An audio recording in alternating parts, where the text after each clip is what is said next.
ओम नमः शिवाय। आइए इस पाठ में हम काफ़ी कन्फ्यूजन वाले विषय को लेकर के चल रहे हैं और यदि वीडियो में अंत तक आप बने रहेंगे तो मुझे पूरा भरोसा है कि आपका भी कन्फ्यूजन उतना तो दूर हो ही जाएगा जितना मेरा दूर हुआ है। तो मैं एक प्रकार से अनुभव के आधार पर बात करूंगा और ये शास्त्रीय भी होगा। विषय हमारा है कि 6, 8, 12 जिसे हम द्वस्थान भाव कहते हैं और 6, 8, 12 में जो भी शुभ ग्रह होते हैं उनके कारकत्वों की हानि कह दी जाती है और 6, 8, 12 में शुभ ग्रहों को अच्छा नहीं माना जाता। अब गोचर में अष्टम में बुध का गोचर अच्छा है, शुक्र का गोचर अच्छा है, साथ ही छठे स्थान में बुध का गोचर अच्छा है, 12वें स्थान में शुक्र का गोचर अच्छा है। तो क्या लग्न से जब कुंडली का विवेचन करेंगे ग्रहों का स्वरूप कैसा है इसका निर्धारण करने के लिए जब हम लग्न कुंडली देखेंगे और चंद्र कुंडली देखेंगे तो क्या इसी गोचर वाले सिद्धांत को पूरी तरह से अपना लेंगे?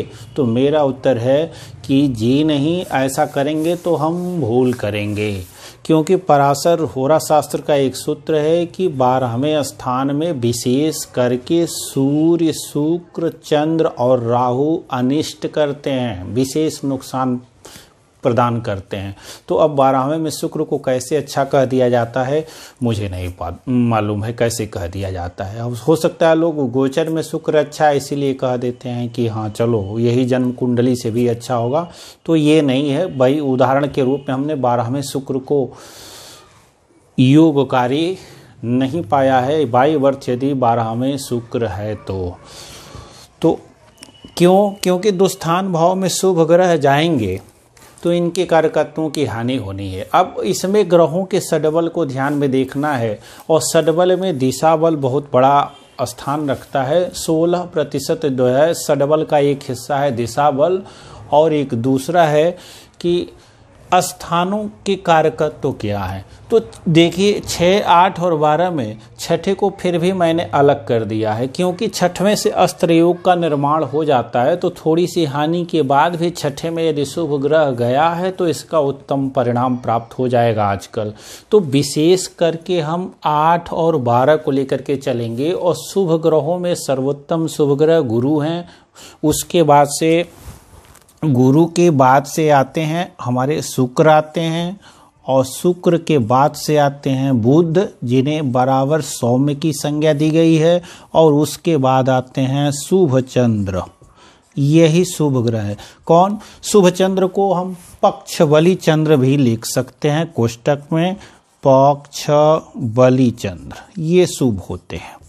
अब बुध कब शुभ होते हैं? तो जब शुभ ग्रह के साथ हैं बुध तब शुभ होते हैं। बुध शुभ हो या अशुभ, बुध की दृष्टियों से हानि नहीं होती है यदि अशुभ के साथ भी बुध हैं तो भी, क्योंकि इनकी दृष्टि से जिस भाव पे पड़ती है वो भाव बली होता है, उस भाव से संबंधित सुख ही प्राप्त होता है। बुध चाहे लाख पीड़ित हो वह सौम्य ही कहा गया है। अब हम 6 को छोड़ देते हैं क्योंकि यहाँ से अस्त्र योग बनता है, लेकिन 8वें से आसुर योग बन जाता है और 12वें से मूसल योग बनता है। इसकी जब योगों की एक योगों की जब क्रमबद्ध सीरीज लेके आएंगे तो वहाँ पे हम आसुर योग क्या होता है, मूसल योग क्या होता है, इसकी विस्तृत चर्चा करेंगे।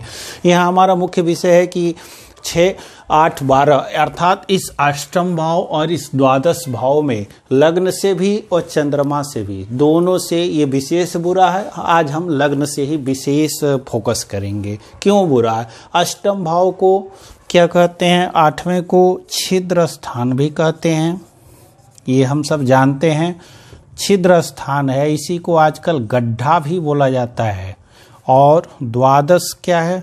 तो द्वादश भी दुस्थान में कहा जाता है। हॉस्पिटल, भोग स्थान भी इसकी संज्ञा है और लोगों का कहना है कि चूंकि शुक्र भोग के कारक हैं इसीलिए 12वें शुक्र रहेंगे तो बड़ा उत्तम होगा। ठीक है, भोग ही तो देंगे और जो भोग खूब अधिक करता है क्या वो योग पाता है?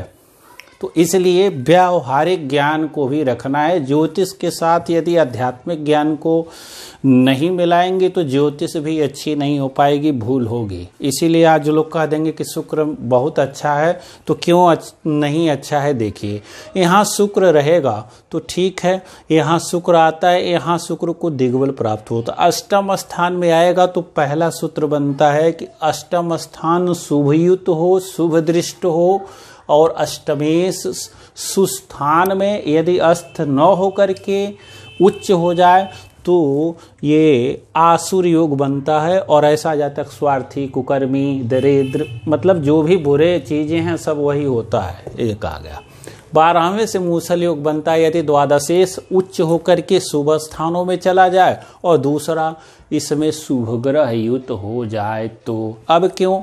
अब यहाँ शुभ ग्रह होगा तो दूसरा सिद्धांत है कि शुभ ग्रह जहां भी होगा उस भाव को बलि कर देगा। तो चलिए ठीक है, गुरु, शुक्र और शुभ ग्रह, यदि ये चारों शुभ ग्रह यहाँ हैं तो क्या करेंगे?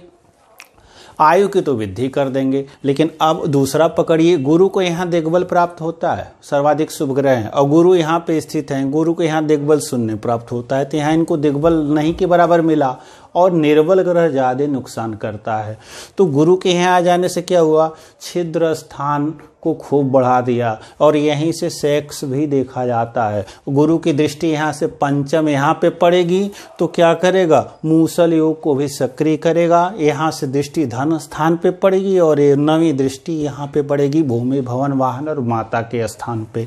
तो हो सकता है कि भूमि, भवन, वाहन के लिए सारा धन खर्च हो जाए। यहाँ से धन को भी देख रहे हैं, खुद ही पीड़ित गुरु कहे जाएंगे, और यहाँ से ये रोग हॉस्पिटल आदि में भी पहुंचाते रहेंगे। यहाँ से सेक्स और यहाँ से नींद, ये भी तो है। तो खूब सेक्स कीजिए, खूब नींद लीजिए, तो फिर यहाँ से कर्म अच्छे कहाँ से हो पाएंगे? कर्मों कोई दृष्टि यहाँ नहीं पड़ी, और शुक्र यहाँ भी होंगे तो वही स्थिति है, खूब भोग करेंगे, व्यसनी हो सकते हैं, शराबी हो सकते हैं, और भी नाच गाना वाला जो भी है, ये पैरों का भी भाव है, तो बड़े अच्छे नचनिया हो जाएंगे और बड़े अच्छे नृत्य कला में निपुण हो जाएंगे।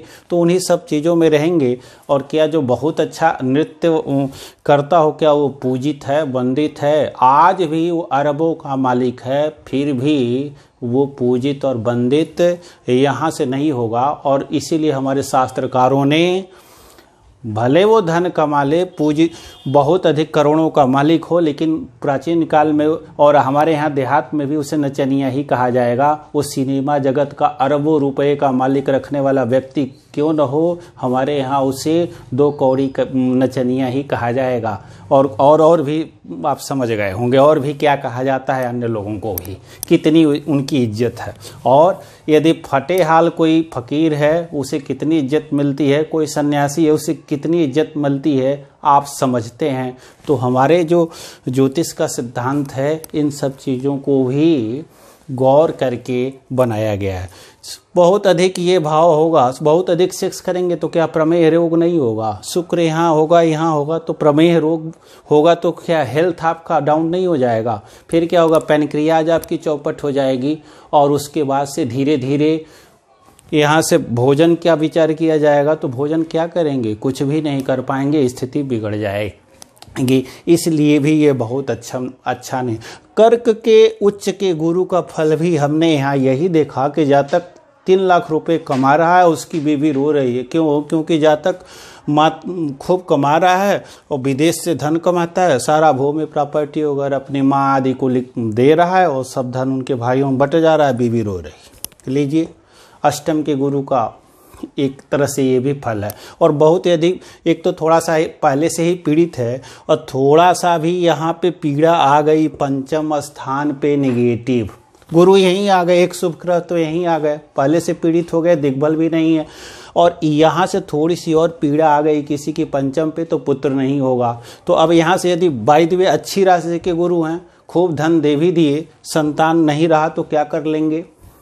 तो फिर सारी की सारी आत्मा बजायते पुत्र हो, और पुत्र या संतान न हो तो सारा धन क्या करेंगे लेकर के? फिर कोई पानी देने वाला भी नहीं होगा। अब पानी देने वाला तो छोड़िए, कोई संतान, कोई सेवा करने वाला बुढ़ापा में चाहिए, वो भी नहीं होगा। इस कारण भी एक तर्क यहाँ से भी आया कि उत्तम धन और भूमि होते हुए भी, चूंकि यह स्थान जीवन में त्रिकोण जो शुभ कहा गया है, ये शरीर यहाँ से अष्टम है तो इस भाव की हानि करेगा, और कोई सपोर्ट नहीं, हानि नहीं भी करता है तो इस भाव के लिए कोई सपोर्ट नहीं है, क्योंकि कोई दृष्टि, छठवीं दृष्टि किसी ग्रह की नहीं होती है। प्रथम पाद, द्वितीय पाद, तृतीय पाद, चतुर्थ पाद, कोई दृष्टि यहाँ पे नहीं जाएगी। यहाँ पे जो भी शुभ ग्रह आता है तो लग्न को कोई सपोर्ट नहीं है, और साथ ही यहाँ पे थोड़ी सी और पीड़ित हो गया ये भाव, और यहाँ पे भी कोई पीड़ा आ गई तो यह भाव गया, और यहाँ से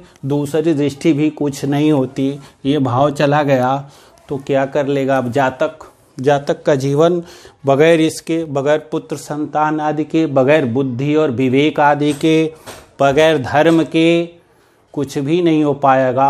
और हमारे ज्योतिष का जो सिद्धांत है कि अंततः इस भाव से मोक्ष मिलना चाहिए, तो अब कैसी स्थिति होगी देखा जा सकता है। तो बुद्धि विवेक नहीं होते यहाँ मोक्ष भी कोई शुभग्रह होकर के भी नहीं दे पाएगा, क्योंकि यहीं से ज्ञान है, बुद्धि है, विवेक है, ये सब रहेगा तभी से यहाँ मोक्ष होगा, वरना स्थिति बिगड़ जाएगी।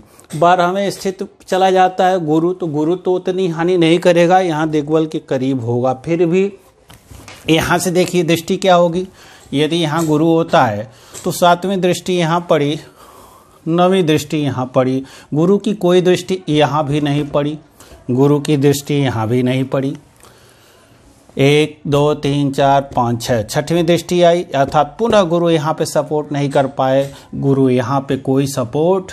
10वीं दृष्टि पड़ेगी, थोड़ी सी सपोर्ट कर जाएंगे, फिर भी मुख्य जो दृष्टियाँ आई यहाँ से यहाँ आई, यहाँ आई और यहाँ आई, तो फिर यहाँ से भूमि भवन वाहन के लिए सपोर्ट तो कर जाएंगे, लेकिन यहाँ से इस भाव को भी बढ़ा जाएंगे, इस भाव संबंधित सुख प्राप्त होगा, लेकिन इस भाव को सक्रिय करेंगे, कोई विशेष लाभ प्राप्त नहीं होने वाला। हाँ, जातक यहाँ से ज्योतिषी अच्छा हो पाएगा, गुप्त विद्याओं का जानकार आदि हो पाएगा, लेकिन लग्न, पंचम और नवम की वृद्धि नहीं करने के कारण इस भाव और इस भाव के शुभ ग्रह अच्छे नहीं कहे गए। यहाँ थोड़ी सी राहत है, क्योंकि यहाँ से एक कर्म भाव पे दृष्टि जाएगी पंचम, और यहाँ से सप्तम दृष्टि द्वादश पे, नवम दृष्टि धन भाव पे जाती है, तो यह ज़्यादा अच्छी स्थिति है। शुक्र की मुख्य दृष्टि 7वीं है, तो शुक्र भी यहाँ पे होगा तो धन को देखेगा, और यहाँ से जिन भावों का कारकत्व है, अर्थात दूसरे का भी और यहाँ का भी और यहाँ के भी ऐश्वर्य का भी शुक्र कारक है, उनकी तो कमी हो ही गई।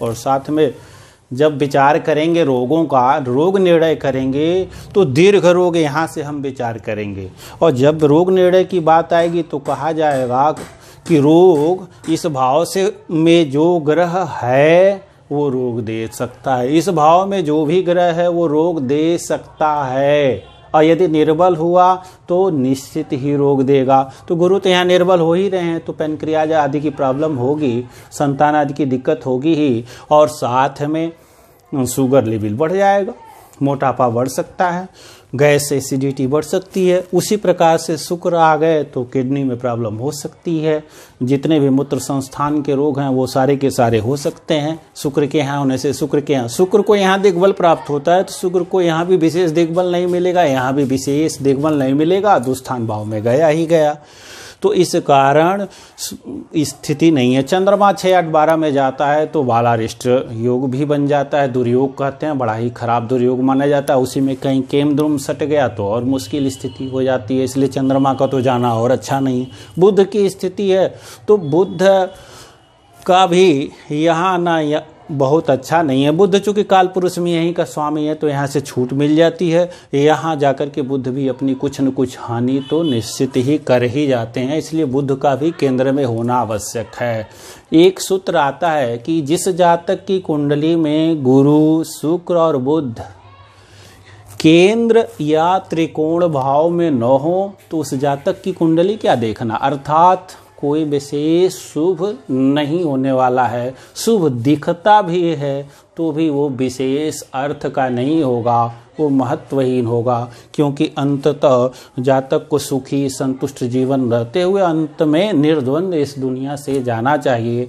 ऐसा यदि रहता है तो कहा जाता है कि कुंडली अच्छी है। धर्म, अर्थ, काम, मोक्ष चारों त्रिकोण इसमें बनते हैं तो उस कुंडली को अत्यधिक अच्छा कहा जाता है। तो अब मुझे विश्वास हो गया होगा कि आप समझ गए होंगे कि क्यों इस भाव के शुभ ग्रह को अच्छा नहीं कहा जाता। अगली वीडियो में मिलेंगे, तब तक के लिए बहुत बहुत धन्यवाद। वीडियो को लाइक करें, चैनल को सब्सक्राइब करें।